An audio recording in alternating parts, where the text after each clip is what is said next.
dipersembahkan oleh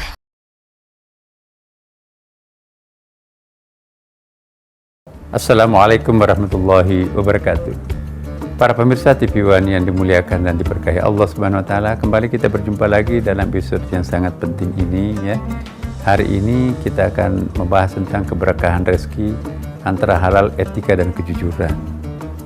Apa yang dimaksud berkah? Ada hadis Nabi, al-barakatu fil jamaah. Keberkahan itu terletak pada suasana berjamaah. Jadi ada lebih dari satu orang itu berjamaah. Bisa saya terjemahkan juga dalam hadis Nabi yang lain. Al-barakatu fil jamaah itu, al-barakah itu artinya power, energi. Jamaah itu adalah sinergi. Di mana ada sinergi, di situ pasti ada energi. Lampu listrik ini, kalau disambung negatif positifnya, itu namanya sinergi. Sinergi itu akan melahirkan energi. Lampunya nyala, sound systemnya nyala, powernya nyala juga. Logikanya, kalau tidak ada sinergi, tidak ada energi, ya kan? Jadi kalau ingin mendapatkan sesuatu yang berkah, libatkan yang lain selain diri kita sendiri. Bukan the power of I. Nah, ini lebih tepat kita sebut the power of we, bukan the power of I tadi itu ya. Tidak ada Superman, yang ada adalah super team. Nah, itu sesungguhnya sudah digagas oleh Islam. Nah, inilah keberkahan. Keberkahan rezeki. Rezeki itu, apa itu rezeki? Razaka. Rezeki itu adalah sumber kehidupan, sumber energi, sumber kesejahteraan. Itu rezeki. Dan rezeki ini bukan hanya dibutuhkan oleh orang hidup. Orang mati pun juga butuh rezeki. Ada ayatnya kan.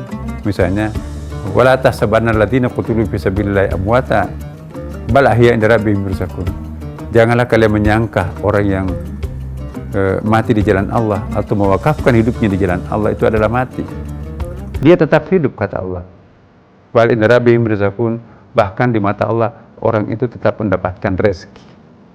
Jadi doa yang kita panjatkan, kita doakan kepada orang mati itu berfungsi menjadi rezeki.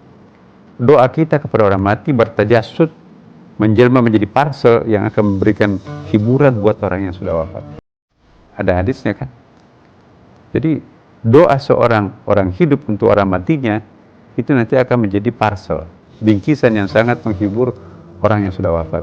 Itu namanya rezeki. Jadi rezeki yang berkah itu ya, itu harus dibangun di atas ya kehalalan, kejujuran dan keadilan.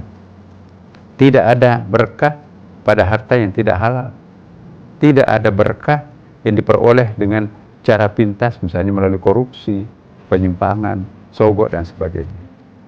Tidak ada berkah kalau tidak diperoleh dengan memperhitungkan aspek etika. Ya, etika itu juga penting. Apa itu etika? Bisa untuk sementara kita artikan dengan akhlak. Ya. Dapat harta, tetapi cara perolehannya tidak terhormat. Ya kan? Itu enggak berkah. Ada namanya halalan thayyibah. Yang halalan tidak thayyibah itu yang tidak etis. Yang halalan thayyibah sudah halal, beretika pula. Banyak tuh orang memperoleh kekayaan tapi egoismenya. Ya. Banyak orang tuh tapi membangun istana di atas puing-puing kehancuran orang lain. Itu enggak berkah dan itu juga enggak etis. Ya. Bahkan ya syubhatnya banyak, jangan-jangan juga haramnya ada. Nah, kalau itu yang dilakukan pasti nggak ada berkah di situ. Yang kita akan cari adalah rezeki yang berkah, yang halal, yang etis dan berkeadilan.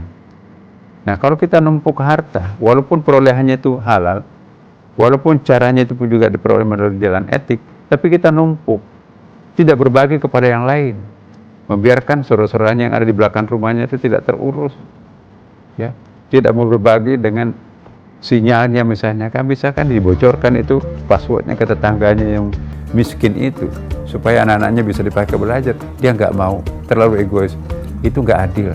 Nah, inilah yang kita harapkan, bagaimana memperoleh harta yang halalan, thayyibah dan mubarakah. Terima kasih. Wassalamualaikum warahmatullahi wabarakatuh.